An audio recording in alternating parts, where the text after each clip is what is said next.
Welcome students and all the viewers. I am Mohammad Rafat Khan and you are watching my YouTube channel. अच्छा जनाब, आज का जो topic है हमारा वो है थर्मल प्रॉपर्टीज़ ऑफ मैटर। यूँ कह लो कि हमारे पास थर्मल प्रॉपर्टीज़ होती हैं, मैटर की कुछ थर्मल प्रॉपर्टीज़ होती हैं।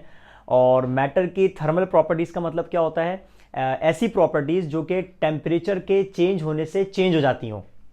ठीक है, तो अगर आप किसी भी मैटर का टेम्परेचर चेंज करें, किसी भी सब्सटेंस का टेम्परेचर चेंज करें और टेम्परेचर चेंज होने से अगर उसकी कोई चीज चेंज हो रही हो तो ऐसी प्रॉपर्टी को हम कहते हैं थर्मल प्रॉपर्टी। जैसा कि मैं आपको मिसाल देता हूं, हमारे पास कोई भी एक सब्सटेंस हो, अगर हम उसका टेम्परेचर चेंज करें तो टेम्परेचर चेंज होने से कुछ सब्सटेंसेस की रेजिस्टेंस चेंज हो जाती है। तो हम कहेंगे रेजिस्टेंस क्या है? थर्मल प्रॉपर्टीज ऑफ मैटर, मतलब थर्मल प्रॉपर्टी ऑफ मैटर। ठीक है, इसी तरीके से हमारे पास अगर एक सब्सटेंस हो, हम उसका अगर टेम्परेचर बढ़ाएं या कम करें तो टेम्परेचर के चेंज करने से उसकी जो है वो या तो शेप चेंज हो जाती है या उसका साइज चेंज हो जाता है। तो ये भी क्या प्रॉपर्टी हो गई? ये भी थर्मल प्रॉपर्टी ऑफ मैटर हो गई। इसी तरीके से आप अगर सब्सटेंस का टेम्परेचर चेंज करें और उसका कलर चेंज हो जाए तो हम बोलेंगे ये भी क्या हो गई? ये भी थर्मल प्रॉपर्टी ऑफ मैटर हो गई। तो थर्मल प्रॉपर्टीज ऑफ मैटर यानी कि मैटर की थर्मल प्रॉपर्टीज जो कि टेम्परेचर के चेंज करने से चेंज हो जाती हो, तो ऐसी प्रॉपर्टीज को हम कहते हैं थर्मल प्रॉपर्टीज या फिर थर्मोमेट्रिक प्रॉपर्टीज ऑफ मैटर। ठीक है, तो इनमें से जो आज हम प्रॉपर्टी पढ़ने जा रहे हैं वो प्रॉपर्टी है थर्मल एक्सपेंशन। देखो, एक्सपेंशन फैलाओ, फैलना, और आगे लिखा हुआ है थर्मल, और थर्मल का मतलब होता है टेम्परेचर यानी कि हीट की वजह से, है ना। तो ऐसी एक्सपेंशन सब्सटेंसेस में, बॉडीज में ऐसी एक्सपेंशन जो कि हीट देने की वजह से हो या टेम्परेचर चेंज करने की वजह से हो, तो ऐसी एक्सपेंशन को हम क्या बोलते हैं? Thermal expansion. ठीक है, तो मैं इसकी डेफिनेशन से स्टार्ट करता हूं कि थर्मल एक्सपेंशन क्या होना चाहिए कि expansion of a substance on heating is called thermal expansion. Expansion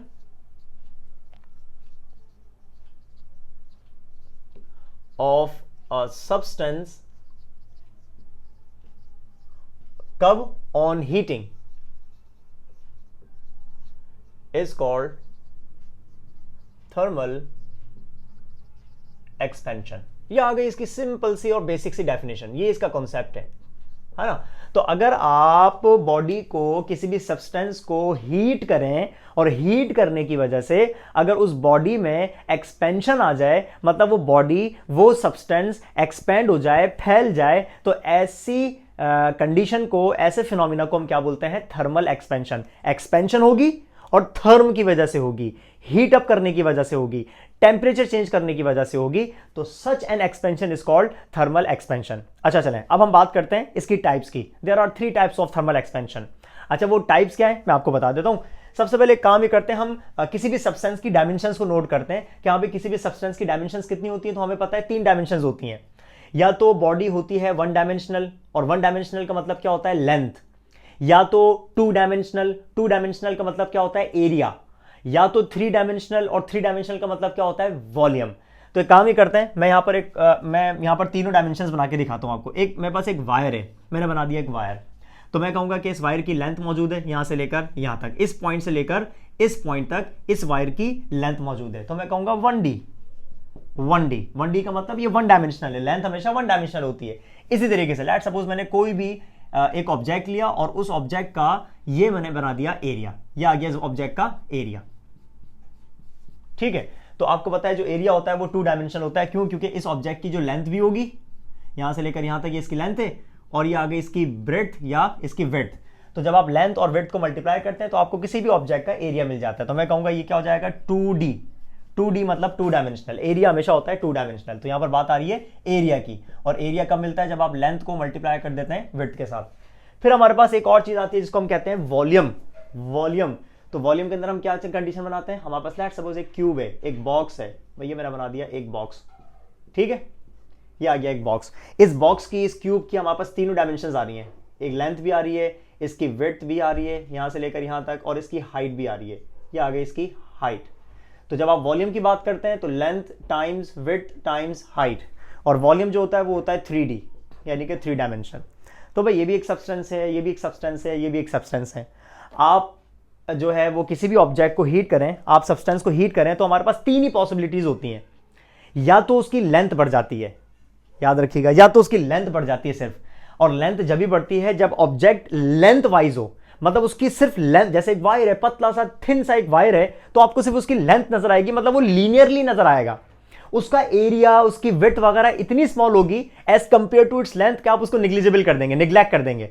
तो अगर एक थिन वायर है तो हम करेंगे वो लीनियरली एग्जिस्ट कर रहा है, मतलब वो लेंथ की फॉर्म में एग्जिस्ट कर रहा है, तो अगर मैं उसको हीट दूंगा तो जाहिर सी बात है ना उसकी सिर्फ लेंथ इंक्रीज होगी, है ना।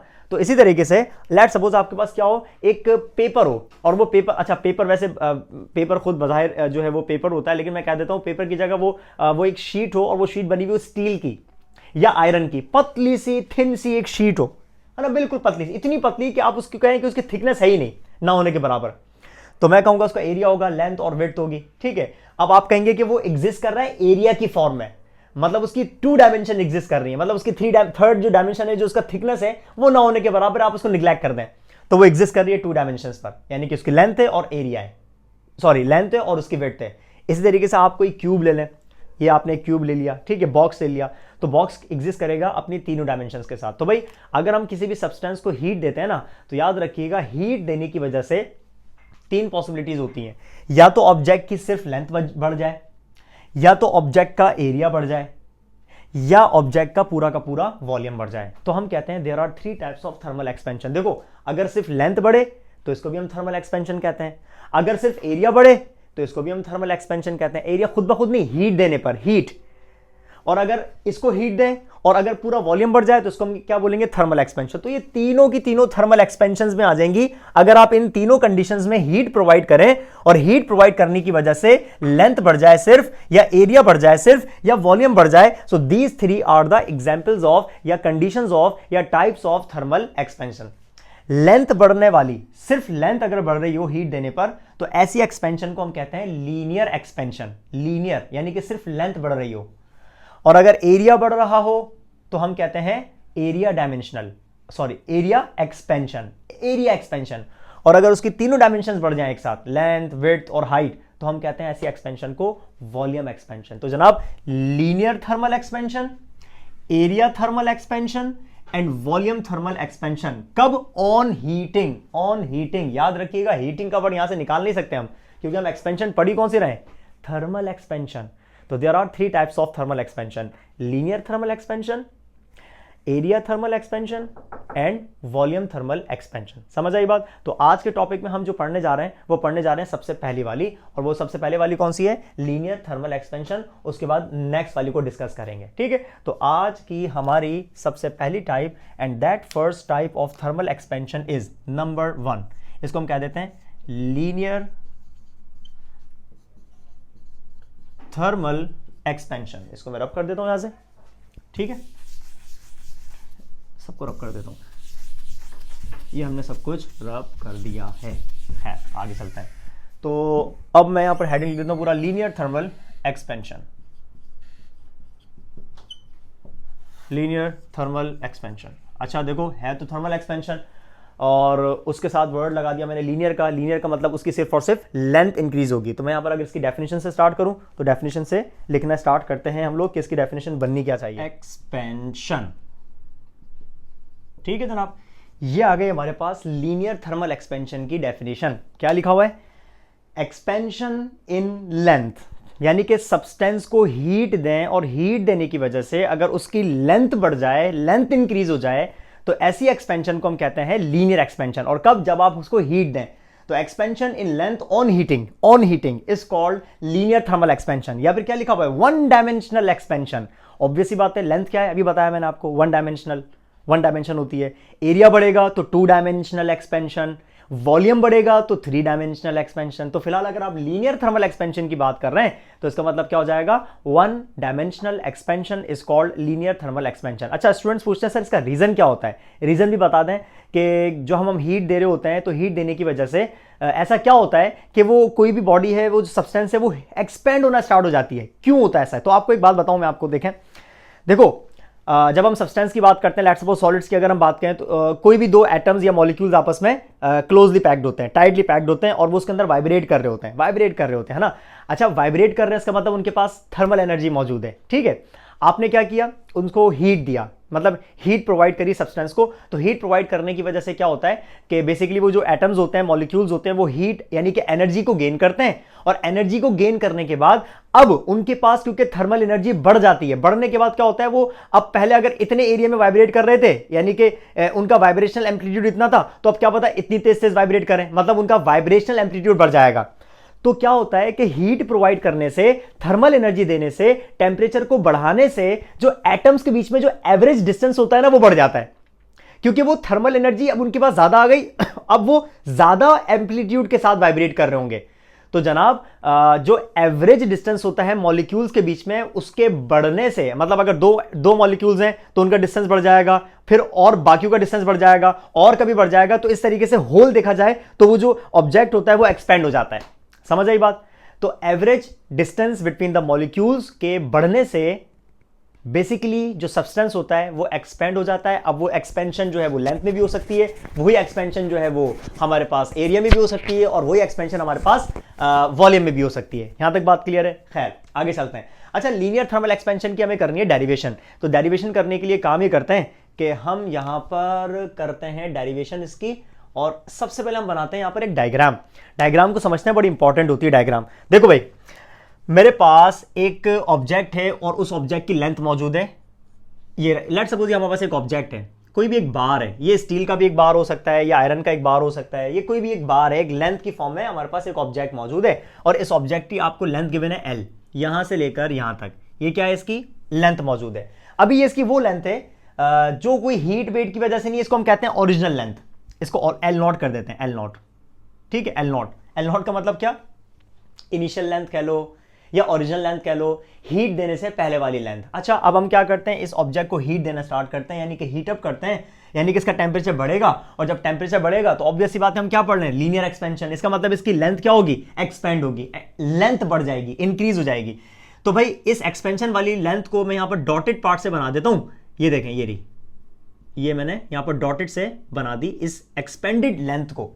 तो जनाब यहां से लेकर यहां तक इसकी वो लेंथ थी जो हीट देने से पहले थी, जिसको हमने कहा ओरिजिनल लेंथ या फिर इनिशियल लेंथ, और जो इंक्रीज आया, जो बढ़ी लेंथ, इसको हम कहते हैं चेंज इन लेंथ, यानी कि डेल्टा एल, यहां से लेकर यहां तक, ये क्या हो जाएगी, चेंज इन लेंथ, है ना। ऑब्वियस बात है, चेंज कितना आया, ये वाला जो पार्ट है, डॉटेड वाला पार्ट।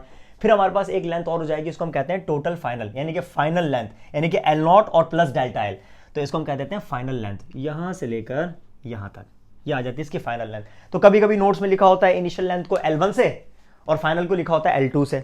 कभी कभी यहां पर लिखा होता है सिर्फ L, और यहां पर लिखा होता है L डैश, यानी कि L प्राइम, और कभी कभी यहां पर L नॉट लिखा होता है, और कभी कभी यहां पर L लिखा होता है, एक ही बात है। तो भाई L1, L2, L not, L या L प्राइम, जो भी है, ये सब आपके कॉन्सेप्ट के ऊपर डिपेंड करता है कि आपने पैरामीटर को क्या डिसाइड किया हुआ है। यहां तक बात क्लियर है? तो मैं काम ही करता हूं, यहां पर आसान करने के लिए मैं यहां पर L1 और L2 की कहानी लिख देता हूं, ताकि हर चीज हर जगह आप समझ आ जाए आपको। इसको हम कह देता हूं L1 और इसको हम कह देते हैं L2। तो L1 क्या हो जाएगी, इनिशियल लेंथ, यानी कि लेंथ बिफोर हीटिंग। मैं ये सारे फैक्टर्स यहां पर लिख देता हूं आपके सामने। सबसे पहले हमारे पास मौजूद है L1, इसको मैं क्या कहूंगा, लेंथ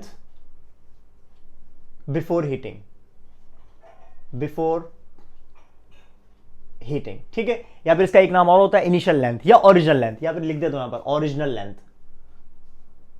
ओरिजिनल लेंथ, ठीक है जनाब। उसके बाद हमारे पास आ गया L2। L2 का मतलब क्या हो जाएगा, लेंथ आफ्टर हीटिंग, मतलब हीट करने के बाद अब उस रॉड की या उस सब्सटेंस की टोटल लेंथ कितनी है, तो total length after heating. So final length, final length कब, आफ्टर हीटिंग, आफ्टर हीटिंग, ठीक है। फाइनल लेंथ हो गई, टोटल फाइनल लेंथ, ठीक है, या फिर लेंथ आफ्टर हीटिंग, ये L2 हो गई। उसके बाद हमारे पास एक और आया, वो क्या था, डेल्टा एल। डेल्टा एल कौन सा पार्ट है, इंक्रीज इन लेंथ, यानी कि ये वाला जो पार्ट है, इसको हम बोलेंगे जो लेंथ बढ़ी, जो लेंथ का पार्ट इंक्रीज हुआ, तो इसको हम इंक्रीज इन लेंथ भी कहते हैं, और इसको हम चेंज इन लेंथ भी कह रहे होते हैं। तो मैं यहां पर दोनों लिख देता हूं, increase in length, increase in length, या इसी को हम क्या बोलेंगे, change in length, change in length, ठीक है जनाब। तो ये पैरामीटर्स हमारे पास मौजूद हैं, L1 से लेकर L2 से लेकर डेल्टा L तक। तो ये हमारे पास इस सब्सटेंस के मौजूद हैं। अब एक काम ही करते हैं, यहां पर आपको मैं दो बातें बताता चलूं। हमारा जो फोकस होगा ना वो इस वाले फैक्टर पर होगा, डेल्टा एल पर। ये हमें गिवन होगी, ठीक है। L2 हम बाद में निकाल सकते हैं कि भाई फाइनल कितना हो गया। ये बड़ा इंपॉर्टेंट फैक्टर है डेल्टा एल, यानी कि किसी भी सब्सटेंस की लेंथ हो और उस लेंथ के मुताबिक उसमें चेंज कितना आ रहा है, मतलब उस ऑब्जेक्ट की लेंथ बढ़ कितना रही है, इंक्रीज कितना हो रही है, मतलब चेंज कितना आ रहा है। सबसे इंपॉर्टेंट फैक्टर ये वाला है डेल्टा एल, जिसको मैंने डॉटेड वाले पार्ट से बनाया है, ठीक है। और ये जो चेंज इन लेंथ जो होता है ना, याद रखिएगा, डिपेंड करता है दो फैक्टर्स पर। चेंज इन लेंथ डिपेंड करता है दो फैक्टर्स पर, और वो फैक्टर्स क्या है वो मैं यहां पर लिख देता हूं। देखें, चेंज इन लेंथ यानी कि डेल्टा एल इज प्रोपोर्शनल यानी कि डायरेक्टली प्रोपोर्शनल टू। अब ये किन फैक्टर्स के डायरेक्टली प्रोपोर्शनल होती है? सबसे पहला फैक्टर, नंबर 1, सबसे पहला फैक्टर है ओरिजिनल लेंथ। ओरिजिनल लेंथ, और आपको पता होगा ओरिजिनल लेंथ को हमने किससे रिप्रेजेंट किया हुआ है? L1 से या फिर LO से, है ना, L0 से। तो ओरिजिनल लेंथ यानी कि L1 पर डायरेक्टली प्रोपोर्शनल, यानी कि डेल्टा एल उतना ही ज्यादा होगा जितना L1। तो इस बात को हम कैसे लिखेंगे? ब्लू से लिख देता हूं। कैसे लिखेंगे कि भाई delta L is directly proportional to L1। ये आ गया रिलेशन नंबर 1। जितनी ज्यादा सब्सटेंस की इनिशियल लेंथ होगी, ये वाला पार्ट, जितना ज्यादा सब्सटेंस की इनिशियल लेंथ होगी उतना ही ज्यादा चेंज आएगा, और जितनी कम इनिशियल लेंथ होगी चेंज भी उसके मुताबिक कम आएगा। मतलब अगर ओरिजिनल ही ज्यादा है तो चेंज भी ज्यादा आएगा, अगर ओरिजिनल ही कम है तो उसके मुताबिक चेंज भी कम आएगा। तो भाई change in length is directly proportional to the original length या इनिशियल लेंथ। यही एक और फैक्टर पर डिपेंड करता है। Number 2, change in temperature. Change in temperature, thermal expansion है ना, जाहिर सी बात है, यानी कि डेल्टा टी। तो थर्मल एक्सपेंशन में एक्सपेंशन वो भी थर्म की वजह से, तो हम टेम्परेचर को कैसे निग्लेक्ट कर सकते हैं? समझ आई बात? तो इसका मतलब ये दूसरा फैक्टर जिस पर चेंज इन लेंथ डिपेंड करती है, और वो क्या है? Delta L is directly proportional to delta T. ये हमारे पास बन गई इक्वेशन नंबर 2। यानी कि किसी भी सब्सटेंस का आप जितना ज्यादा टेम्परेचर चेंज करेंगे उसके मुताबिक चेंज इन लेंथ भी ज्यादा आएगा। और अगर आप चेंज इन टेम्परेचर ही कम कर रहे हैं, मतलब लेट्स सपोज सब्सटेंस का इनिशियल टेम्परेचर था 10 डिग्री सेल्सियस, आपने 10 डिग्री सेल्सियस से बढ़ाकर कर दिया 20 डिग्री सेल्सियस, चेंज कितना आया? 10 का, ठीक है। फिर बाद में चेक करते हैं, पहले था इनिशियल यानी कि 10 डिग्री सेल्सियस, बाद में आपने बढ़ाकर कर दिया 50 डिग्री सेल्सियस, अब चेंज कितना आया? 40 का। तो मुझे बताओ लेंथ में चेंज कब ज्यादा आएगा? 10 डिग्री जब चेंज आया तब, या 40 डिग्री में? तो आप बोलेंगे सर 40 डिग्री चेंज में। समझ आई? तो जितना ज्यादा आप टेम्परेचर को चेंज करते हैं, initial minus final minus initial, जितना ज्यादा चेंज इन टेम्परेचर उतनी ही ज्यादा चेंज इन लेंथ। तो भाई ये दो फैक्टर्स हैं जिनके ऊपर चेंज इन लेंथ डिपेंड करती है, इंक्रीज इन लेंथ डिपेंड करती है। And those two factors are, ये आपके सामने लिखे हुए हैं। Number 1 factor is change in length and number 2 factor is change in temperature. आगे चलते हैं, और आगे चलने के लिए हमें करना क्या पड़ेगा? इन दोनों रिलेशंस को कंबाइन करना पड़ेगा। तो जनाब इन दोनों रिलेशंस को हम कर देते हैं कंबाइन, ताकि हमें एक फॉर्मूला मिल जाए, ठीक है। तो फॉर्मूला बनाने के लिए हम क्या लिखेंगे? ऑन कंबाइनिंग, यहां लिख देता हूं, ऑन कंबाइनिंग अबव रिलेशंस। आप इन दोनों रिलेशंस को कंबाइन कर दें, और जब कंबाइन करेंगे तो हमें पता है कैसे बनेगा। ये बनेगा delta L is proportional to L1 and delta T. और हमें पता है जब भी आप इस साइन को मतलब साइन ऑफ प्रोपोर्शनैलिटी को रिमूव करते हैं तो आपको कोई ना कोई कांस्टेंट पुट करना होता है। तो डेल्टा एल अपनी जगह पे रहेगा, इक्वल आ जाएगा, है ना। उसके बाद L1 अपनी जगह पे रहेगा, डेल्टा टी अपनी जगह पे रहेगा, सिर्फ और सिर्फ एक कांस्टेंट पुट करने की देर है, और दैट कांस्टेंट इज अल्फा। ये आ गया अल्फा। ये प्रोपोर्शनैलिटी के साइन है और ये अल्फा है, अल्फा कांस्टेंट होता है, ठीक है। तो यहां पर अल्फा को इंट्रोड्यूस कर देते हैं। अल्फा क्या होना चाहिए? अल्फा का नाम क्या होना चाहिए? तो here alpha is a constant. सबसे पहली बात ये कांस्टेंट है जिसका नाम क्या होगा? विच इज नोन एज इसका नाम होता है coefficient of linear expansion. Coefficient of linear expansion, ये इसका नाम है, कांस्टेंट है ये। और मैं आपको बताता हूं, भी समझाता हूं कि इस एक्सपेंशन का, सॉरी, इस कांस्टेंट का मकसद क्या है, इस कांस्टेंट का कॉन्सेप्ट क्या होता है, ठीक है, तो सबसे पहली बात आपको मिल गया चेंज इन लेंथ का फॉर्मूला। तो अगर आपको चेंज इन लेंथ कैलकुलेट करनी हो तो आपको ये तीन फैक्टर्स लाजमी गिवन होंगे। तीन फैक्टर्स क्या क्या? Constant, coefficient of linear expansion ये गिवन होगा, L1 यानी कि ओरिजिनल लेंथ, और साथ साथ डेल्टा टी यानी कि चेंज इन टेंपरेचर कितना है। ये तीन फैक्टर्स गिवन होंगे, आप इजीली चेंज इन लेंथ यानी कि इंक्रीज इन लेंथ को कैलकुलेट कर सकते हैं। यहां तक बात क्लियर है। अब एक काम ही करते हैं, अल्फा को डिस्कस करते हैं। अल्फा के लिए फॉर्मूला आपको पता है क्या बनेगा? Alpha is equal to, this is alpha, L1 delta T, यहां पर इसके साथ मल्टीप्लाई कर रहे हैं, वहां जाके डिवाइड करेंगे, यानी कि फॉर्मूला बनेगा डेल्टा एल के अपॉन में कौन कौन आ जाएगा? L1 और डेल्टा टी, L1 और डेल्टा टी। अब इस चीज को हम डिफाइन किस तरीके से कर सकते हैं? इफ, अब सुनिएगा गौर से, मैं आपको ये बताने जा रहा हूं कि अल्फा का कॉन्सेप्ट क्या है, कोफिशिएंट ऑफ लीनियर एक्सपेंशन का कॉन्सेप्ट क्या होना चाहिए। If length is equal to 1 metre and change in temperature यानी कि delta T is equal to 1 degree Celsius, then condition क्या बनेगी? Alpha is equal to delta L, alpha is equal to delta L. ठीक है, तो इस बात को पता है कैसे रीड कर सकते हैं हम लोग? सुनिएगा गौर से भाई, ऑब्वियस ही बात है, अगर मैं इसकी जगह पे 1 मीटर पुट कर दूं, 1 पुट कर दूं, डेल्टा टी भी कितना पुट करूं? 1 डिग्री सेल्सियस, तो दोनों 1 हो जाएंगे, तो डिनोमिनेटर 1 हो जाएगा, सिर्फ क्या बच जाएगा? ये बच जाएगा ना इक्वेशन।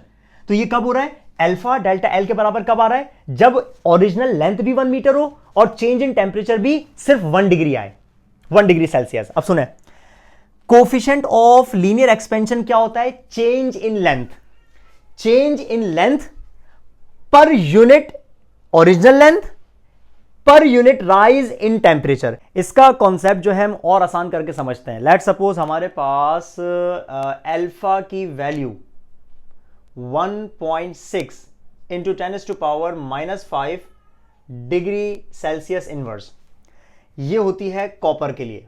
यानी कि अगर आपके पास सब्सटेंस कॉपर हो तो कॉपर के लिए अल्फा की कांस्टेंट वैल्यू है 1.6 इंटू 10⁻⁵ सेल्सियस इनवर्स।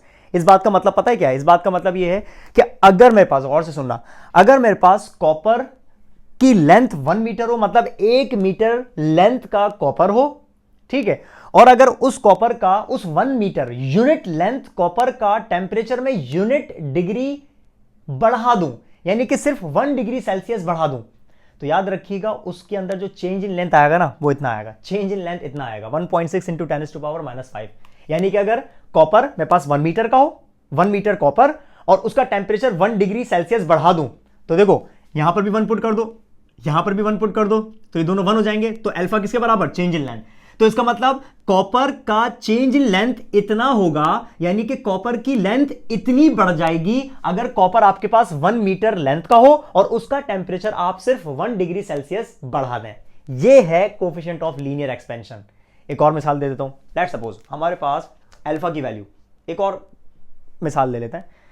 अल्फा की वैल्यू हमारे पास मौजूद है 1.2 इंटू 10⁻⁻5 सेल्सियस इनवर्स, ठीक है, सेल्सियस इनवर्स, और ये हमारे पास है स्टील की भी कांस्टेंट वैल्यू है।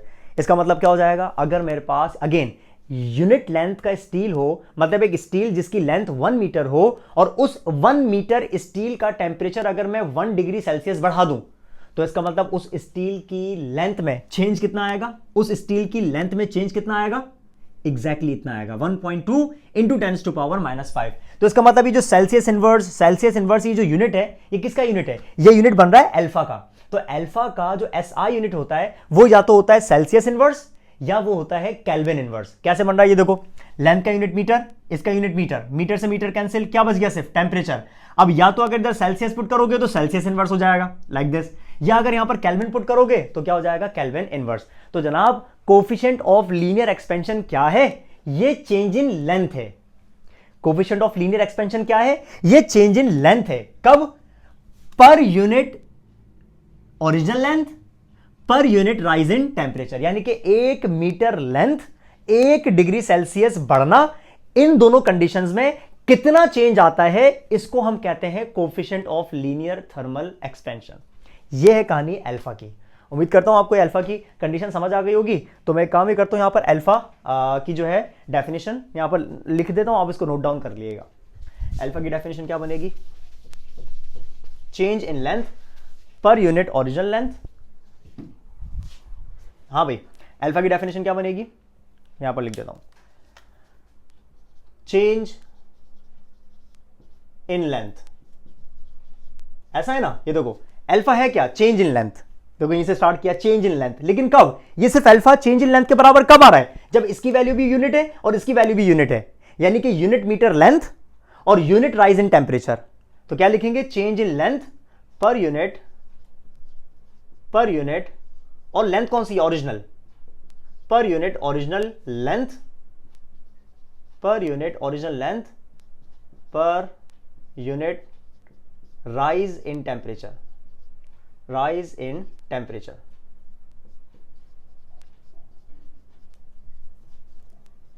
ठीक है, ये बन गई डेफिनेशन हमारे पास किसकी, कोएफिशिएंट ऑफ लीनियर एक्सपेंशन की। यहां तक नोट डाउन कर लें, फिर आगे चलते हैं। ये देखें मैंने लास्ट में यूनिट भी लिख दिया कि हमारे पास जो अल्फा है कोएफिशिएंट ऑफ लीनियर एक्सपेंशन है, उसका हमारे पास यूनिट क्या होना चाहिए। तो अगर टेम्परेचर इंक्रीज डिक्रीज कर रहे हैं आप सेल्सियस स्केल में, तो ये बनेगा डिग्री सेल्सियस इनवर्स, और अगर केल्विन की बात कर रहे हैं तो केल्विन इनवर्स, जो इसका एसआई यूनिट है वो केल्विन इनवर्स होता है, एसआई, क्योंकि टेम्परेचर का जो होता है वो यूनिट होता है कौन सा, केल्विन इनवर्स। तो मैं यहाँ पर लिख देता हूँ यूनिट ऑफ अल्फा इज, सिर्फ यूनिट लिख देता हूँ क्योंकि एसआई अगर हम बात करेंगे तो एसआई सिर्फ केल्विन इनवर्स होता है। यहाँ तक बात क्लियर है। अच्छा आगे चलते हैं। देखो एक फॉर्मूला आपके सामने बना हुआ है डेल्टा एल का, यानी कि चेंज इन लेंथ का। अब आपसे पूछा जाएगा कि बताओ हमसे दो चीज़ें पूछी जा सकती हैं। आपको L1 गिवन है, यानी कि ओरिजिनल लेंथ गिवन है, आपसे पूछेगा बताओ डेल्टा एल कितना है, मतलब कितना चेंज आया, इंक्रीज इन लेंथ कितनी हुई। यह आपसे पूछेगा बताओ ये क्या है, यानी कि हीट देने के बाद उस ऑब्जेक्ट की जो फाइनल लेंथ है वो कितनी होगी। यानी कि आपसे क्वेश्चन किया जा सकता है L2 के बारे में। तो जनाब L2 के बारे में अगर आपको पूछे तो आपको एक फॉर्मूला चाहिए, इक्वेशन चाहिए। तो एक काम ही करते हैं, अब मैं आपको यहाँ पर डेरिवेशन करवाता हूँ किसकी, L2 की। 3-4 स्टेप्स में आपको L2 का भी फॉर्मूला मिल जाएगा। तो डेरिवेशन स्टार्ट करते हैं किसकी, L2 की। चेंज इन लेंथ का फॉर्मूला आपके सामने लिखा हुआ है, मैंने ये सब रब कर दिया। मैं काम ही करता हूँ, जो दूसरा फॉर्मूला मुझे बनाना है किसका, L2 का, उस L2 के फॉर्मूले को हम यहीं पर ही ड्राइव कर लेते हैं। ठीक है, अच्छा इसको ड्राइव करने के लिए सबसे पहले एक काम ही करता हूं, मैं डेल्टा एल का फॉर्मूला पुट करता हूं। डेल्टा मतलब चेंज, और जब भी हम चेंज की बात करते हैं इसका मतलब क्या होता है, हमेशा फाइनल में से इनिशियल को माइनस करते हैं। जैसे चेंज इन वेलोसिटी मतलब final velocity minus initial velocity, change in momentum मतलब final momentum minus initial momentum, तो चेंज इन लेंथ मतलब final length minus initial length. तो हम क्या करने जा रहे हैं, डेल्टा एल की जगह पे इसका फॉर्मूला पुट कर देते हैं, और वो क्या बनेगा, final length minus initial length is equal to, right side बिल्कुल सेम है, alpha L1 and delta T. यहां तक बात क्लियर है। आगे मेंशन कर देना हमने क्या किया, हमने डेल्टा एल का फॉर्मूला पुट कर दिया। डेल्टा एल बराबर है L2 माइनस L1 के, ये मैंने ब्रैकेट को क्लोज कर दिया। ठीक है, अब एक काम ही करते हैं, मुझे L2 का फॉर्मूला चाहिए, यहां पर माइनस कर रहा है, वहां जाके प्लस करेगा, तो आपको इक्वेशन कुछ यूं दिखेगी, L2 is equal to L1 plus alpha L1 and delta T. ठीक है, यहां पर सब्ट्रैक्शन थी, यहां पर आके प्लस कर रहा है। अच्छा L1 और L1 इन दोनों फैक्टर्स में से कॉमन आ रहा है, तो आप इसको कॉमन निकाल दें। तो L2 का फॉर्मूला क्या बनने जा रहा है, L1 आपने कॉमन लिया ब्रैकेट में, यहां कुछ नहीं बचा तो यहां पर बचा 1, बीच में आ गया प्लस, प्लस के बाद यहां पर अल्फा बचा हुआ है, अल्फा के बाद L1 तो कॉमन आ गया, बाकी यहां पर क्या बचा हुआ है, यहां बचा हुआ है डेल्टा टी। ये बन गया हमारे पास फॉर्मूला किसको कैलकुलेट करने का, फाइनल लेंथ को कैलकुलेट करने का। ये कौन सी लेंथ है, ये फाइनल लेंथ, फाइनल लेंथ यानी कि लेंथ आफ्टर हीटिंग। तो आपसे अगर क्वेश्चन करे कि calculate the increase in length, calculate the change in length, तो आप यूज करिएगा ये वाला फॉर्मूला। और अगर आपसे वो पूछे कि calculate the length after heating, है ना, या कैलकुलेट द टोटल लेंथ या final length of the rod या सब्सटेंस, तो आप ये वाला फॉर्मूला यूज करेंगे। ठीक है, बहुत आसान फर्क है। ये है फाइनल लेंथ, वो फाइनल लेंथ कौन सी वाली है, ये वाली है, और इस फाइनल लेंथ के अंदर दोनों चीज आ जाती हैं, L2 के अंदर दोनों चीज आ जाएंगी। ये देखो L2 आपको कब मिलेगा, जब आप L1 को प्लस कर देंगे किसके साथ, डेल्टा एल के साथ, क्योंकि ये कंप्लीट लेंथ है। इस कंप्लीट लेंथ में ये दोनों आ रही हैं, ओरिजिनल लेंथ भी आ रही है प्लस जो चेंज आया वो भी आ रही है। तो जब आप इन दोनों को ऐड कर दोगे तो आपको डायरेक्टली क्या मिल जाएगी, L2 यानी कि फाइनल लेंथ। और कभी आपको जो डेटा होता है, गिवन जो फैक्टर्स होते हैं वो ये वाले नहीं होते, वो ये वाले फैक्टर्स गिवन होते हैं। आपको ओरिजिनल देगा, ओरिजिनल के साथ आपको डेल्टा एल नहीं देगा, बल्कि अल्फा और चेंज इन टेम्परेचर की वैल्यू देगा।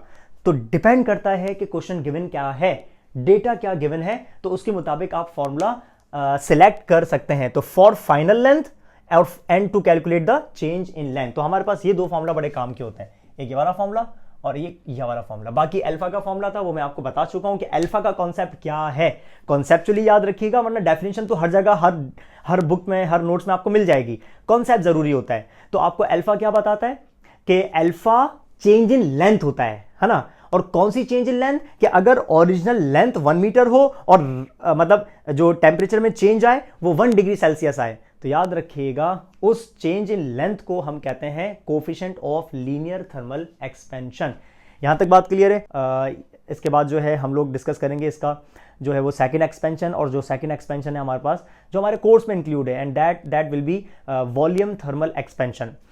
हर चीज सेम होगी, हर चीज सेम होगी, सिर्फ इतना फर्क आ जाएगा जहां जहां आज के टॉपिक के अंदर जहां जहां लेंथ लिखा हुआ है या एल का सिंबल बना हुआ है वहां वहां सिर्फ वॉल्यूम और वी का सिंबल आ जाएगा बस। तो अगर एक्सपेंशन लेंथ में हो रही है तो लीनियर एक्सपेंशन, और अगर एक्सपेंशन वॉल्यूम में होगी तो वॉल्यूम थर्मल एक्सपेंशन। चलते हैं हमारी नेक्स्ट एक्सपेंशन की तरफ, और नेक्स्ट एक्सपेंशन हमारे पास है वॉल्यूम। तो मैंने यहां पर कुछ भी रब नहीं किया, सारे कॉन्सेप्ट सेम होंगे, सिर्फ हमारे पास कंडीशन आ जाएगी। सबसे पहले यहां से हम लीनियर को रिमूव करके यहां पर लगा देंगे वॉल्यूम थर्मल एक्सपेंशन। ये आ गया हमारे पास नंबर 2 वॉल्यूम थर्मल एक्सपेंशन। मैं कुछ नहीं रब नहीं करूंगा, हर चीज सेम है। अगर आपने लीनियर थर्मल एक्सपेंशन को समझ लिया, याद कर लिया, कॉन्सेप्ट क्लियर हो गया, इसका मतलब आपका ऑटोमेटिकली वॉल्यूम थर्मल एक्सपेंशन भी क्लियर हो जाएगा, यानी कि आपको खुद ब खुद याद हो जाएगा। अब आप चेक करते रहे मैं क्या चेंजेस लेकर आ रहा हूं। तो ये बन गया वॉल्यूम थर्मल एक्सपेंशन। सबसे पहले जाते हैं डेफिनेशन की तरफ। एक्सपेंशन इन लेंथ थी तो लीनियर था, लेकिन अब क्योंकि हम वॉल्यूम पढ़ रहे हैं तो यहां पर क्या आ जाएगा, एक्सपेंशन इन वॉल्यूम, है ना, एक्सपेंशन इन वॉल्यूम। मतलब आपने करना क्या है, जहां जहां लीनियर था वहां से वॉल्यूम को, मतलब लीनियर को आप रिप्लेस कर दें वॉल्यूम के साथ। तो एक्सपेंशन इन वॉल्यूम कब on heating is called linear नहीं बल्कि क्या बन जाएगा, वॉल्यूम थर्मल एक्सपेंशन। ठीक है जनाब, वॉल्यूम थर्मल एक्सपेंशन। अच्छा, सेकंड डेफिनेशन, जाहिर सी बात है लीनियर एक्सपेंशन होती है 1 डायमेंशनल। लीनियर मतलब सिर्फ लेंथ बढ़ रही है, लेकिन वॉल्यूम के अंदर तो 3 डायमेंशंस होती हैं। तो यहां पर आ जाएगा 3 डायमेंशनल एक्सपेंशन, है ना, 3 dimensional expansion on heating is called volume expansion, is called volume thermal expansion. अच्छा, अब डायग्राम भी चेंज हो जाएगी। डायग्राम में अब हमारे पास कोई रॉड यानी कि लीनियरली कोई ऑब्जेक्ट नहीं बनेगा, बल्कि बनेगा क्यूब की फॉर्म में। तो हमारे पास लेट सपोज मौजूद है एक क्यूब, ये आ गया हमारे पास एक क्यूब, और इस क्यूब की हमारे पास लेंथ भी होगी, इस क्यूब की हमारे पास विड्थ भी होगी, और इस क्यूब की हमारे पास हाइट भी होगी। ये आ गया लेंथ, इसकी आ गई लेंथ, ये आ गई इसकी विड्थ, और ये आ गई इसकी हाइट। तो जनाब हीट देने पर यानी कि हीट करने पर इस क्यूब की अगर सारी चीजें इंक्रीज हो जाए, मतलब लेंथ भी बढ़ जाए, वॉल्यूम भी विड्थ भी बढ़ जाए, या हाइट भी बढ़ जाए। जैसे मैं यहां पर दूसरा क्यूब बना देता हूं, यहां पर देखिएगा, मैंने सबसे पहले ये क्यूब बनाया, ये रहा, ठीक है, ये रहा एक क्यूब, इसकी लेंथ है जो भी। फिर एक क्यूब मैं बना देता हूं यहां पर, ये देखिएगा,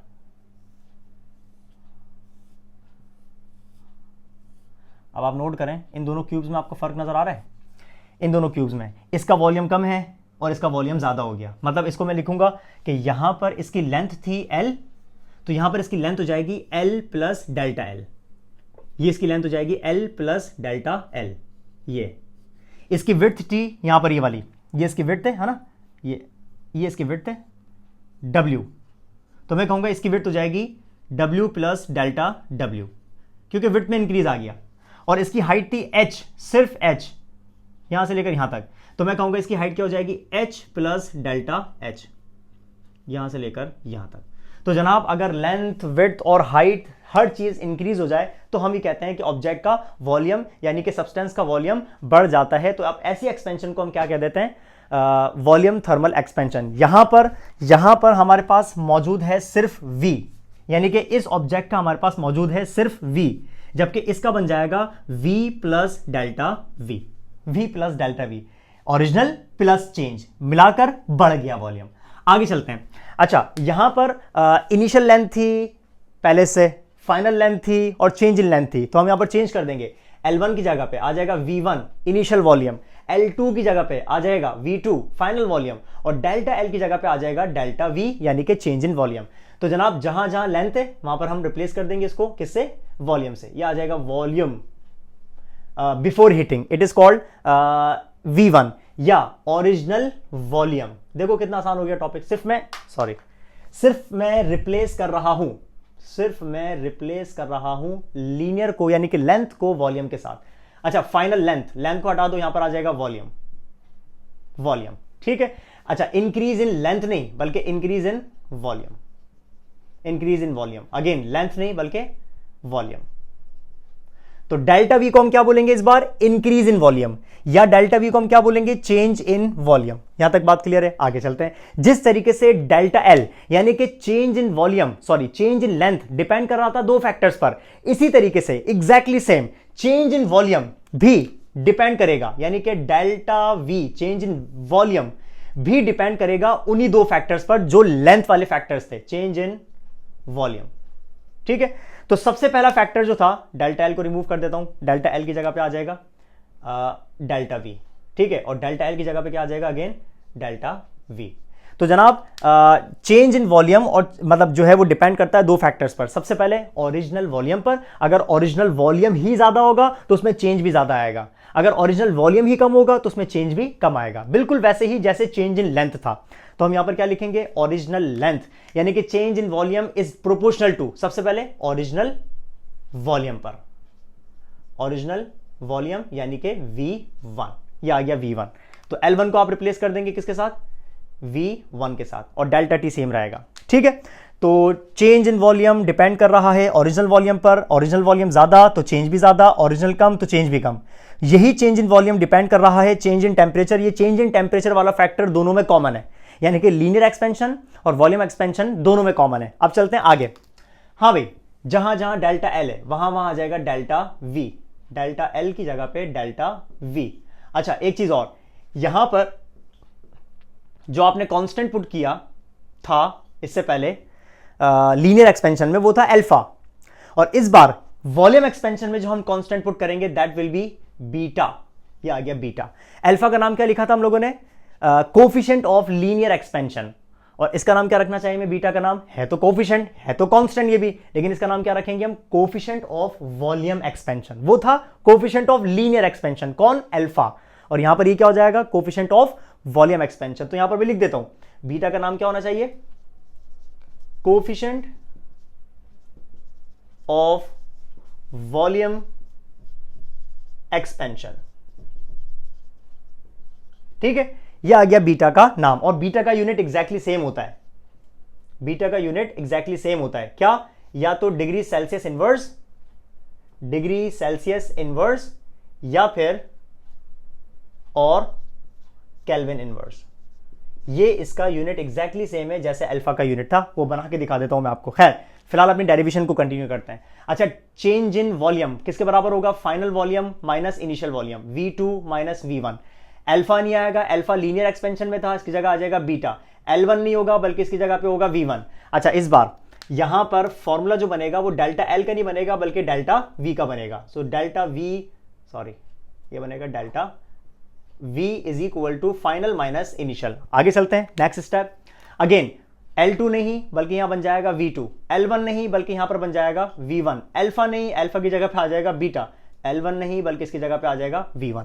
देखें ना कितना आसान टॉपिक हो गया, सिर्फ मैं रिप्लेस करता जा रहा हूं और ये टॉपिक ऑटोमेटिकली बनता जा रहा है। इसका मतलब अगर आपने लीनियर एक्सपेंशन याद कर लिया तो सिर्फ आपने लीनियर को रिप्लेस करना है वॉल्यूम से, लेंथ को रिप्लेस करना है वॉल्यूम से, एल को रिप्लेस करना है वी से, अल्फा को रिप्लेस करना है बीटा से, बस ये करना है। और मैं वही करता जा रहा हूं, सिर्फ रिप्लेस कर रहा हूं। और डायग्राम को रिप्लेस कर दिया आपने, रॉड को रिप्लेस कर दिया बॉक्स के साथ, एक क्यूब के साथ। आगे चलते हैं। सबसे पहले यहां पर आ गया L2 की जगह पे फाइनल वॉल्यूम V2, L1 की जगह पे इनिशियल वॉल्यूम, अल्फा की जगह पे यहां पर आ गया बीटा। तो फाइनल लेंथ का फॉर्मूला बन गया। और अगर फाइनल लेंथ यानी कि फाइनल वॉल्यूम आपने कैलकुलेट करना हो, it is not final length, ये हमारे पास आ गया फाइनल वॉल्यूम का फॉर्मूला। तो अब अगर आपने फाइनल वॉल्यूम कैलकुलेट करना हो तो आप क्या करेंगे? दोनों वॉल्यूम्स को प्लस कर लेंगे। किस किस को? V1 प्लस डेल्टा V को, V1 प्लस डेल्टा V आप ऐड कर लें, आपको मिल जाएगा फाइनल वॉल्यूम। और जनाब यहां से अगर आप जो है वो फॉर्मूला बनाना चाहें बीटा का, तो बीटा का फॉर्मूला क्या बनेगा? Change in volume divided by V1 and delta T। Note कर लिएगा, इंपॉर्टेंट फॉर्मूला है। चेक कर लूं मैं एक दफा कैमरा में कि क्या ये कट तो नहीं रहा? कट रहा है। तो मैं काम ही करता हूं, इसको यहां पर नहीं लिख रहा, इसको कहीं और लिख देता हूं। कट रहा है, बीटा का फॉर्मूला कट गया क्योंकि बीटा का फॉर्मूला इंपॉर्टेंट है, तो मैं काम ही करता हूं उसके साथ यहां पर लिख देता हूं।